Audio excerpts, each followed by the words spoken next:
Alhamdulillah. Alhamdulillahilladzi arsala rasulahu bil huda wa dinil haqq liyuzhirahu 'ala ad-dini kullihi walau karihal musyrikun.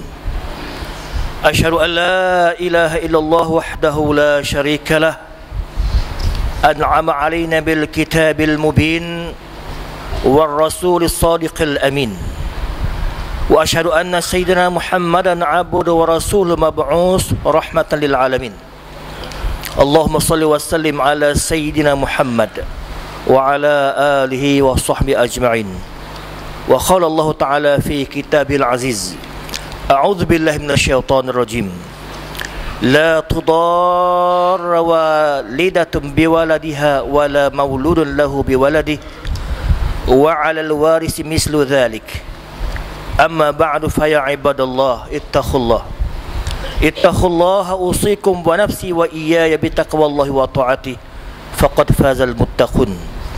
Muslimin sidang Jumat yang dirahmati Allah, marilah sama-sama kita mempertingkatkan ketakwaan kita kepada Allah Subhanahu wa taala dengan melakukan segala suruhannya dan meninggalkan segala larangannya. Mudah-mudahan kita tergolong di kalangan orang-orang yang mendapat keberkatan di dunia dan di akhirat nanti insya-Allah. Member pada hari ini akan menyampaikan khutbah yang bertajuk Ibu di Hati Syurga Menanti. Muslimin yang dirahmati Allah, ibu bapa merupakan insan yang paling mulia. Ibu bapa merupakan insan yang paling berjasa dalam kehidupan seseorang anak. Belayannya memenuhi setiap ruang nadi kehidupan sehingga memancarkan kedamaian daripada celah-celah hati dan wajahnya. Ketulusan hati dan ketinggian budinya menghiasi persada nurani, membekalkan harapan dalam menghadapi cabaran masa hadapan. Member yang mulia pada hari ini ingin menyatakan bahawa keagungan ajaran Islam mewariskan segala aspek kehidupan, termasuk hubungan antara anak dengan ibu bapa. Jika anak mengabaikan tanggungjawab tersebut, maka musnahlah sendi-sendi agamanya dan hancurlah nilai kehidupannya. Kederhakaan anak akan mewariskan penderitaan yang berpanjangan dan menguburkan keberkatan dalam kehidupan di dunia dan di akhirat. Percayalah hanya anak yang soleh sahaja yang akan menikmati makna hakiki daripada kehidupannya. Justru Islam mengajar umatnya supaya menghormati dan berbuat baik kepada kedua ibu ayah. Segala jasa dan pengorbanan yang mereka curahkan sejak dari alam rahim sehingga kita dilahirkan begitu besar dan tidak ternilai. Merekalah yang bertanggungjawab memberi nafkah dan mendidik kita sehingga dewasa. Mereka juga sanggup mengorbankan nyawa dan kepentingan diri demi mengharungi pelbagai cabaran untuk masa depan anak-anak. Allah Subhanahu wa taala berfirman di dalam surah Al-Isra ayat 23 hingga 24, a'udzubillahi minasyaitonir rajim. Wa qada rabbuka alla ta'budu illa iyyahu wa bil walidaini ihsana. Imma yablughanna 'indakal kibara ahaduhuma aw kilahuma fala taqul lahumā uffin wa la tanharhumā wa qul lahumā qawlan karīmā wakhfid lahumā janāha adh-dhulli minar rahmah wa qul rabbirhamhumā kamā rabbayānī shaghīrā. Maksudnya, dan Tuhanmu telah perintahkan supaya engkau tidak menyembah melainkan kepadanya, dan adalah engkau berbuat baik kepada kedua ibu bapa.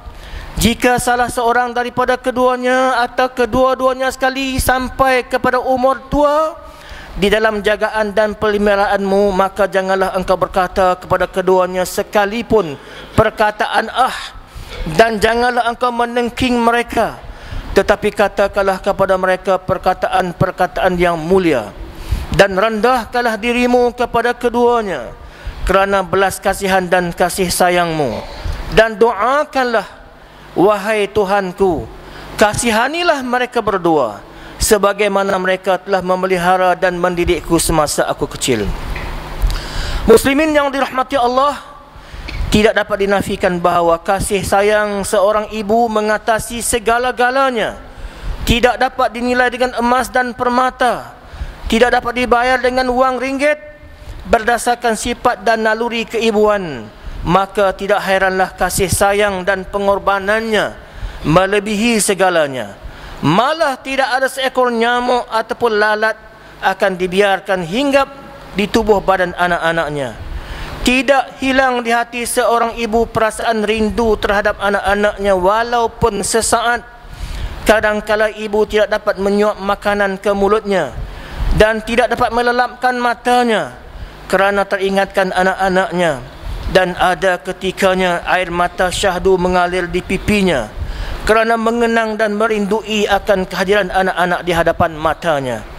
Justru member ingin mengingatkan jemaah sekalian agar bertanyakan diri sendiri, sejak bilakah kali terakhir kita bertemu dengan mereka, menatap wajah dan mencium tangan mereka. Ambillah kesempatan yang ada ini untuk berbakti dan menabur jasa terhadap mereka sepanjang hidup kita. Di alam remaja dan dewasa pula, kebiasaan kita sebagai anak akan lebih mengingati dan menyebut nama ibu. Ketika kita berhadapan dengan masalah, kita akan luahkan kepada ibu. Kita lebih mesra dan suka berkongsi perasaan dengan ibu. Jika kita dalam keadaan sakit, kita lebih suka ibu yang merawat dan menjagai kita. Kalau hendak makan, kita lebih suka masakan ibu. Bahkan lebih daripada itu, kita minta ibu yang suapkan makanan ke mulut kita. Begitu juga ketika kita hendak memasuki gerbang perkahwinan, kita masih mengharapkan bantuan ibu. Bahkan hal-hal yang remeh seperti untuk memilih pakaian harian pun kadangkala kita bertanya kepada ibu sama ada sesuai ataupun tidak. Begitulah betapa manja dan mesranya seorang anak terhadap ibunya. Oleh itu wajarlah Allah Subhanahu wa taala memuliakan ibu sesuai dengan pengorbanannya. Allah Subhanahu wa taala berfirman dalam surah Luqman ayat 14, a'udzubillahi minasyaitonir rajim.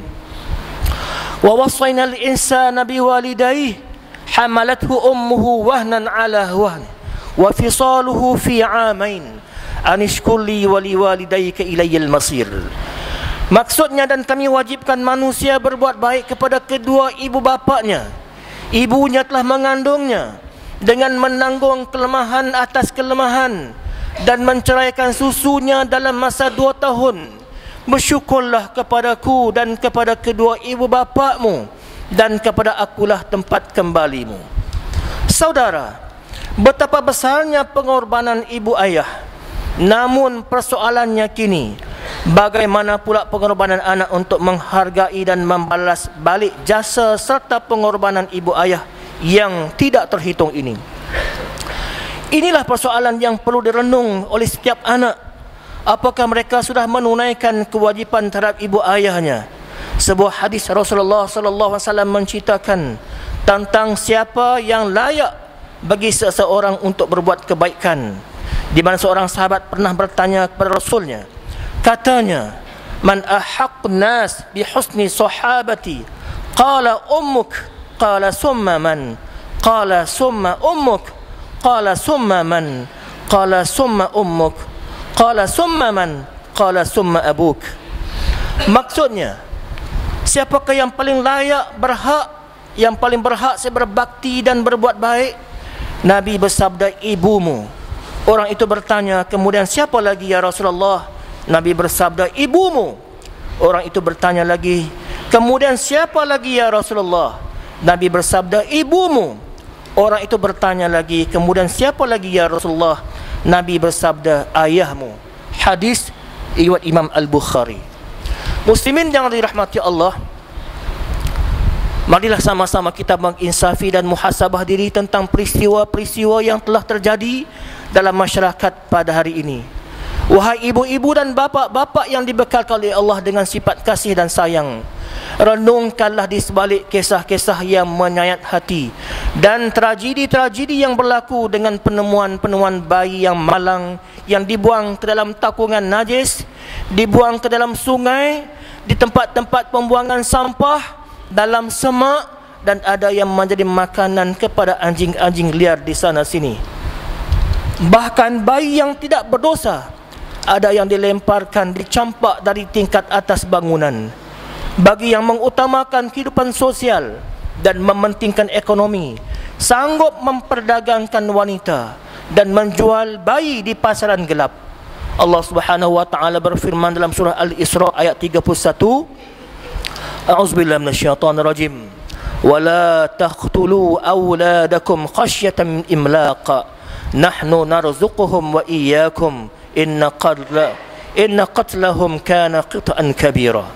Dan janganlah kamu membunuh anak-anak kamu kerana takutkan kepapaan. Kamilah yang memberi rezeki kepada mereka dan kepada kamu. Sesungguhnya perbuatan membunuh mereka adalah satu kesalahan yang besar.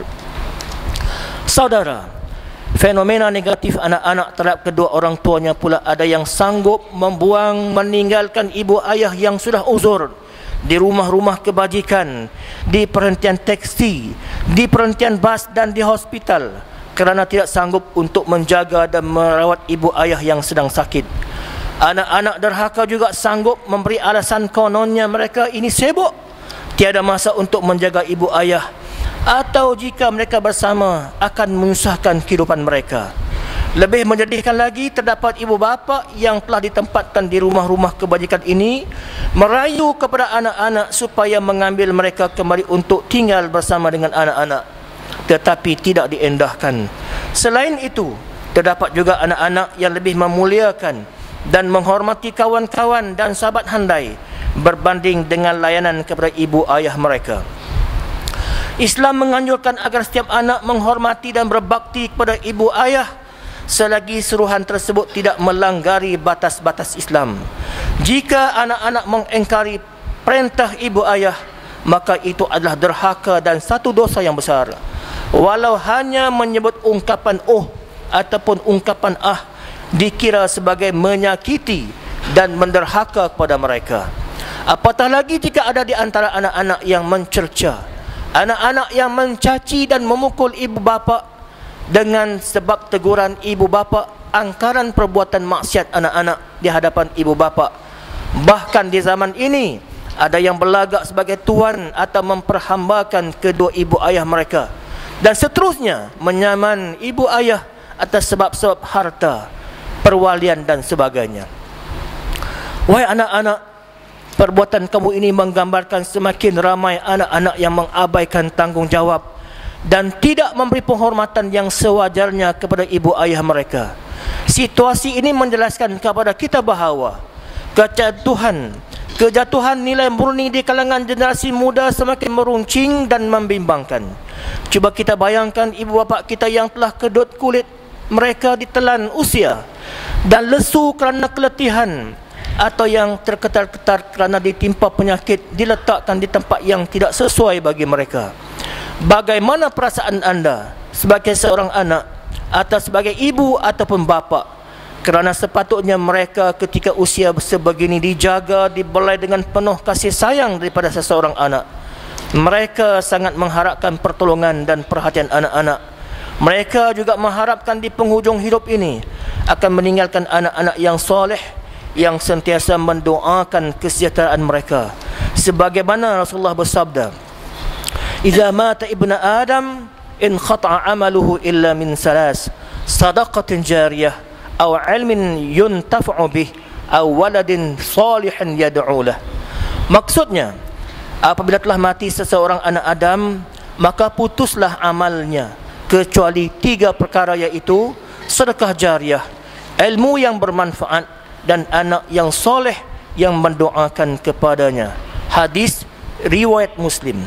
Muslimin yang dirahmati Allah, perlu diinsafi bahawa syurga bagi seseorang anak di bawah tapak kaki ibunya. Justru ketidakredaan ibu ayah kepada sikap keji anak-anak ini bakal mengundang kemurkaan Allah Subhanahu wa taala. Selama mana kita tidak diredai oleh ibu ayah, selama itu juga kita hidup dalam kemurkaan dan kederhakaan terhadap Allah Subhanahu wa taala. Seperti mana kisah Alqamah di zaman Rasulullah sallallahu alaihi wasallam. Alqamah telah ditimpa sakit yang amat teruk dan dia didapati gagal mengucap kalimah syahadah ketika hampir saat kematiannya, walaupun para sahabat Rasulullah telah mengajar dan memperdengarkan kalimah syahadah itu berkali-kali, sehingga kan Rasulullah terpaksa memanggil Ibu Alqamah untuk bertanyakan apa hal sebenarnya yang telah berlaku. Ibu Alqamah telah menerangkan kepada Rasulullah sallallahu alaihi wasallam bahawa kemarahan bersarang di hatinya kerana anaknya itu lebih mengutamakan isteri pada ibunya sendiri. Renungkanlah sidang jemaah sekalian, walaupun Alqamah adalah seorang abid yang jauh dari perbuatan maksiat dan perbuatan sumbang, yang sangat taat dan kuat ibadahnya kepada Allah, rajin bersolat, kuat berpuasa dan bersedekah, tetapi disebabkan sedikit kemarahan daripada ibunya, Allah Subhanahu wa taala telah menghalang lidahnya untuk mengucap kalimah syahadah la ilaha illallah di saat-saat kematiannya. Justru Islam memberi amaran yang keras terhadap mereka yang gagal melaksanakan hak-hak dan tanggungjawab sebagai anak terhadap ibu ayahnya. Merdeka, menderhaka atau membiarkan mereka yang sudah lanjut usianya menjalani kehidupan yang sukar dan menyedihkan. Rasulullah sallallahu alaihi wasallam bersabda, la yadkhulul jannah mannanun wala 'aqun wala mudminu khamr. Tidak akan masuk ke syurga orang-orang yang suka menunjuk-nunjuk pemberiannya, orang-orang yang derhaka kepada kedua ibu bapaknya, dan orang-orang yang ketagihan minuman keras. Hadis riwayat An-Nasa'i. Muslimin yang dirahmati Allah, member ingin menyeru, mari sama-sama kita membudayakan amalan memuliakan dan menghormati ibu bapa, menzahirkan perasaan kasih sayang terhadap ibu ayah di sepanjang hayat mereka, memberi kasih sayang kepada mereka bukan sekadar memberi hadiah, bahkan seluruh jiwa dan raga kita serahkan kepada ibu ayah. Member mengingatkan bahawa tabiat semula jadi manusia adalah untuk menyayangi zuriat mereka. Tiada ibu bapa yang mudah luntur kasih sayang mereka terhadap anak-anak. Bahkan mereka akan berkorban apa saja yang termampu demi anak-anak. Sebagai anak, jangan kita lupakan kasih sayang dan pengorbanan mereka. Gembirakanlah mereka dan carilah keredaan mereka, serta perbanyakkanlah berdoa keampunan kepada mereka. Mengakhiri khutbah pada minggu ini, member ingin menyeru, ambillah kesempatan yang ada ini untuk menyayangi mereka sebelum mereka ataupun kita sendiri yang didatangi ajal. Kewajipan anak-anak telah ditegaskan oleh Allah Subhanahu wa taala dalam firman-Nya dalam surah Al-Isra ayat 24, a'udzubillahi minasyaitonir rajim, wakhfid lahumā janāha adh-dhulli minal rahmah wa qur rabbirhamhumā kamā rabbayānī shaghīrā. Maksudnya, dan rendahkanlah dirimu kepada kedua-duanya kerana belas kasihan dan kasih sayangmu, dan doakanlah mereka, wahai Tuhanku, kasihanilah mereka berdua sebagaimana mereka memelihara dan mendidikku semasa aku kecil. Barakallahu li wa lakum fil Qur'anil azim wa nafa'ani wa iyyakum bima fihi minal ayati wa zikril hakim wa taqabbala minni wa minkum tilawatah innahu huwas samiul alim. Aqulu qali hadha wa astaghfirullahal azim li wa lakum wa li sa'iril muslimina wal muslimat wal mu'minina wal mu'minat fastaghfiruh faya fawzal mustaghfirin wa ya najatat taibin. Allahumma salli wa sallim wa azid wa adin wa an'im wa tafaddal wa barik بجلالك وكمالك على زين عبادك وأشرف العبادك أبي القاسم سيدنا ومولانا محمد وعلى آله وصحبه وسلم. ورضي الله تبارك وتعالى عن كل الصحابة رسول الله أجمعين.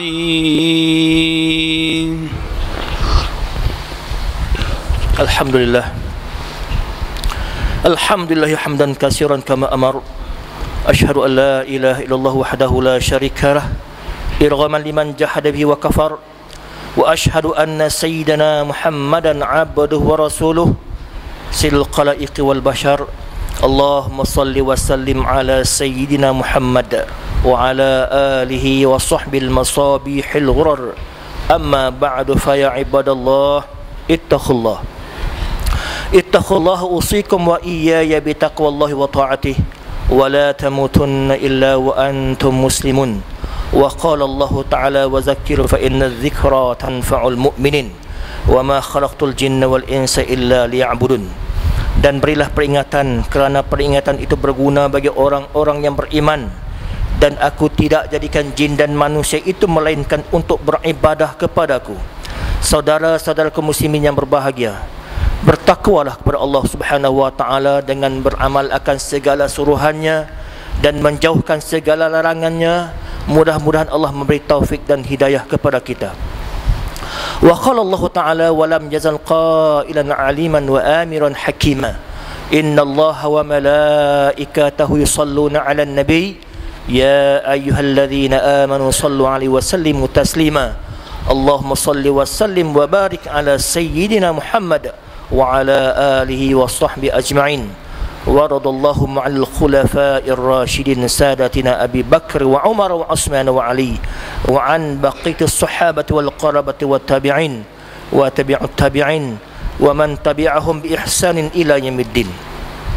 اللهم اغفر للمسلمين والمسلمات اللهم اغفر للمسلمين والمسلمات والمؤمنين والمؤمنات الأحياء منهم والأموات إنك قريب مجيب الدعوات وقاضي الحاجات واشمل اللهم بعنايتك وتوفيقك مولانا الملك المعتصم بالله محب الدين السلطان الحاج عبد الحليم معظم شه ابن المرحوم السلطان بدليشه وولي عهده اسمه الأمير التنك الحاج عبد الملك ابن المرحوم السلطان بدليشه اللهم وفقهما للسداد وأصلحهما وأصلح بهما العباد والبلاد إنك رؤوف رحيم جواد ربنا افتح بيننا وبين قومنا بالحق وأنت خير الفاتحين ربنا لا تزغ قلوبنا بعد إذ هديتنا وهب لنا من لدنك رحمة إنك أنت الوهاب ربنا إنك جميع الناس ليوم لا ريب فيه إن الله لا يخلف الميعاد